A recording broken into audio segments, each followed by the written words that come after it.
Sasa unabeba uzushi namna gani katika ndoa yako, ukujenge au kuharibu? Huyu mwanamke huu uzushi ulikwenda ukawapiga yani bila kujua, wakajikuta wako nje ya bustani kwa sababu ya uzushi uliotoka kwa nani? Kwa Shetani.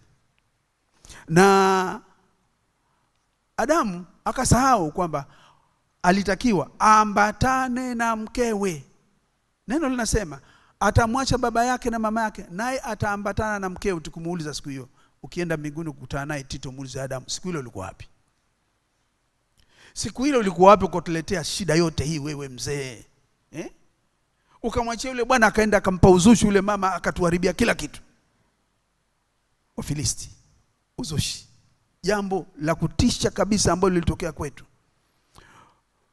Akakosea yule mama, akapigwa. The rest is history. Saizi tunahangaika kutafuta njia ya kurudi kwa Mungu kupitia ndoa.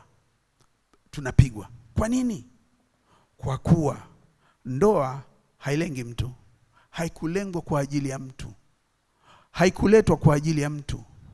Ndoa imeletwa kwa ajili ya Mungu.